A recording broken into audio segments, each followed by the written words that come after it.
Good afternoon, guys. Welcome to my vlog. How are you today?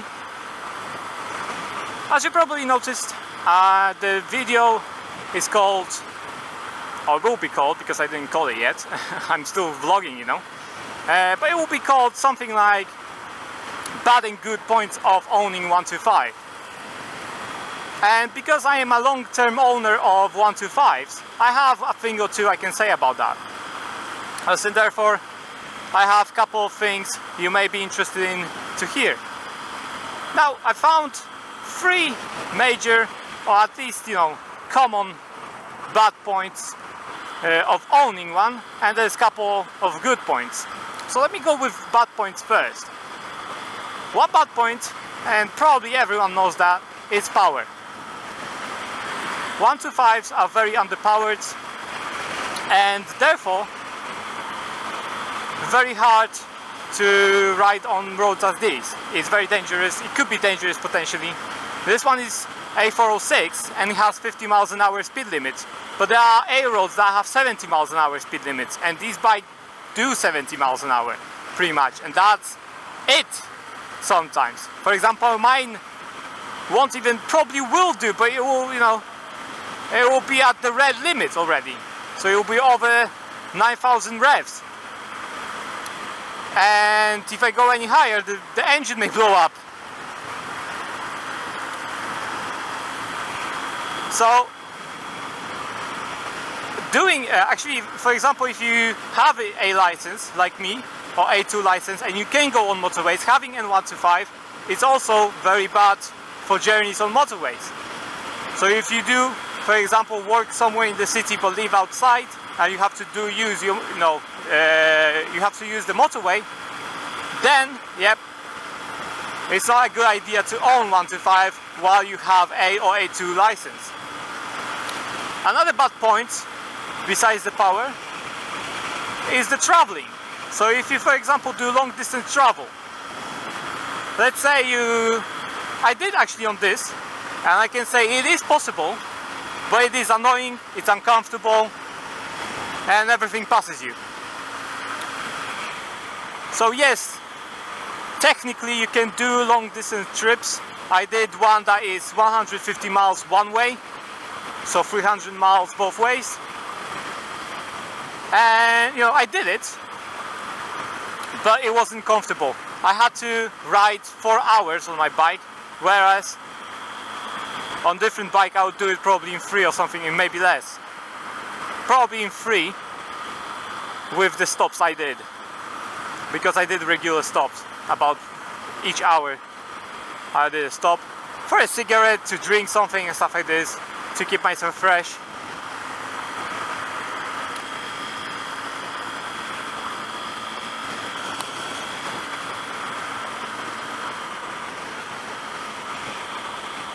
And it is possible, but it's not. I do not recommend that. It is a chore. It is annoying. And if you want to have a bike for long distance, it is better to have a bigger bike, because it's just much easier to cruise at highway speeds and stuff like this, or motorway speeds. It is much more simple and much more, less stressful and stuff like that. So yes, that's a bad point. Another bad point, and I don't really consider it bad points, but I just put it there because people may consider it. And another bad point is social status. Now, I don't really care about social status when it comes to my bike. As you can see, I'm riding 125. I have a license, so why the hell do I not have a bigger bike? Because I just don't really care about social status. When I'm ready, when I have enough money and stuff like this, I'll buy one that is bigger, pretty much. For example, Honda CB 500, which is what I want to buy in the future. So that's what I'm saying. I don't really, rush my decision of buying a bigger bike, because this one is fine for what I do with it. This one is enough. So those are the 3 reasons really you can give, at least reasons that I know of,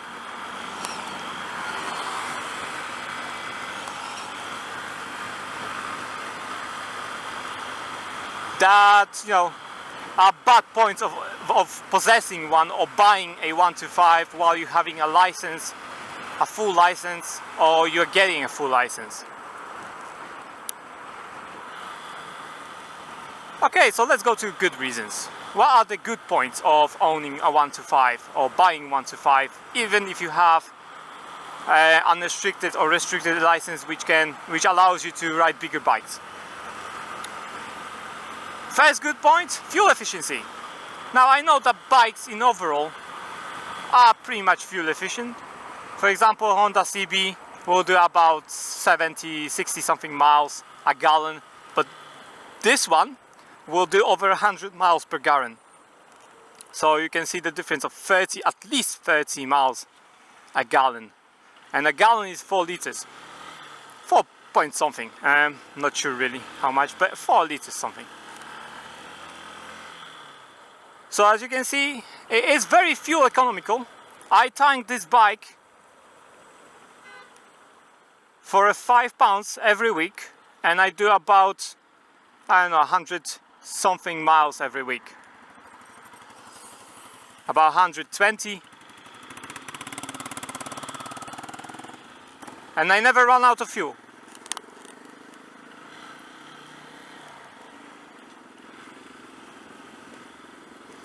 So that's a very good reason. If you want to save money, it is obviously very economical, this type of bike, especially 4 strokes. If you buy 2 stroke, not so much, because it is a 2 stroke, it's not as fuel efficient. But 4 stroke, like this Honda, yes, very efficient and very fuel economical.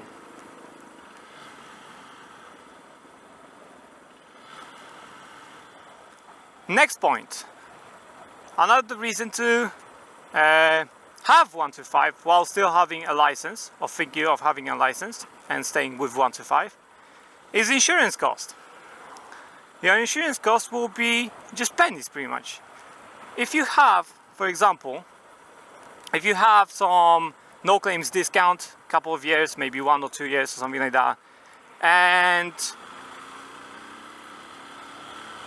you keep it on private property and stuff like that, or maybe you take cheaper insurance, cheaper cover. So instead of taking, full comprehensive, you take third party and fire theft, for example, only.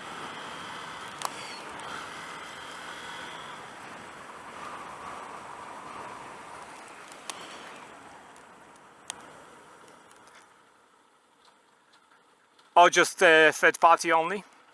If you have good security measures for your bike and you don't leave it, somewhere when it's not unattained or far away from you, where you have access to it, or you can see it many times a day, for example, when you go to work and you have, for example, private parking there, for your company, for example, has a private parking, then third party is fine if you park it at your home.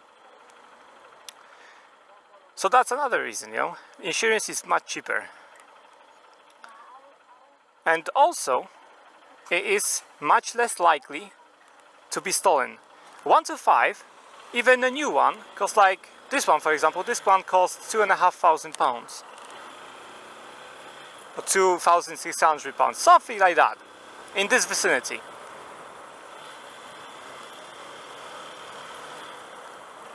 So as you can see, it's not that expensive actually, because if you want to get a used bigger bike and used one, you have to fork out pretty much the same money to get a used one.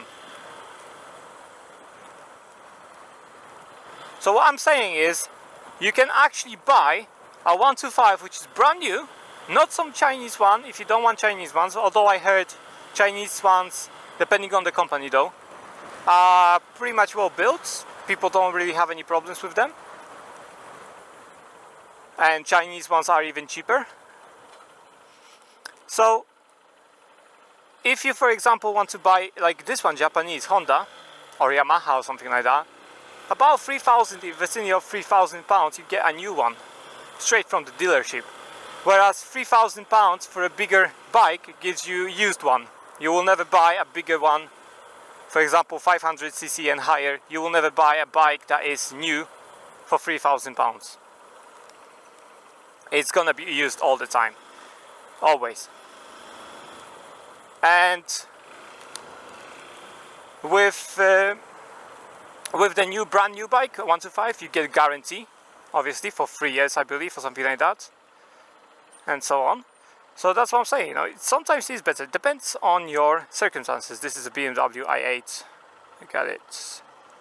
It's hybrid, as far as I'm aware. It's not fully electric though. It is a hybrid. I think it has like a couple of miles on electric, and then it's fuel, something like that. But I know it's a hybrid. I don't think it's a full electric one. But look at it. You know, it looks nice, right? It costs very big amounts of money, but it looks nice. Right. So where was I? Yeah. So as I said, you know, it costs you, you know, pretty much the same money to get a brand new bike and to use bike, just bigger one. It depends on, of course, it depends on your circumstances. For example, if you require a bigger bike, then obviously you will get a bigger bike. But if you're going around mostly, you know, using 30 miles an hour roads and going to work, you pretty much commute all the time with your bike, maybe sometimes you go social with it, then I think 125 is pretty much enough for that. You see, this, for example, road has 20 miles an hour limit. Any bike can do that. Even 50cc bikes can do this. Of course, 50cc bikes, you know, get lost on A roads. 125s are not. 125 can still handle A roads. Most of them, at least. Some of them are, you know, as I said, 70 miles an hour limit, and then you have to, you know, squeeze out everything that the factory gave this bike. Up, second gear. There we go. And so that's what I'm saying, you know. It depends on your circumstances. But another, as I said, another good point. Well, what did I say? It's cheaper to insure. It's less likely to be stolen if you put the same security. So, for example, put the chain on it, put the disc locks on it. Oh, you wanna? I don't know if you wanna go. Or... She wanted to go. I didn't notice her. Well, I have to apologize for that, but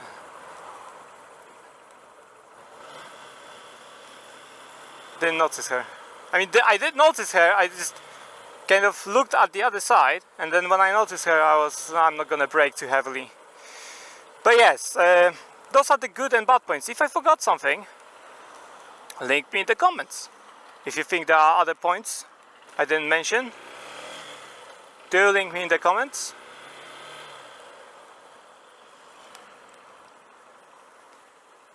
And let me know if you have some other reasons. Besides that, if you like the videos, give it a like and share it perhaps.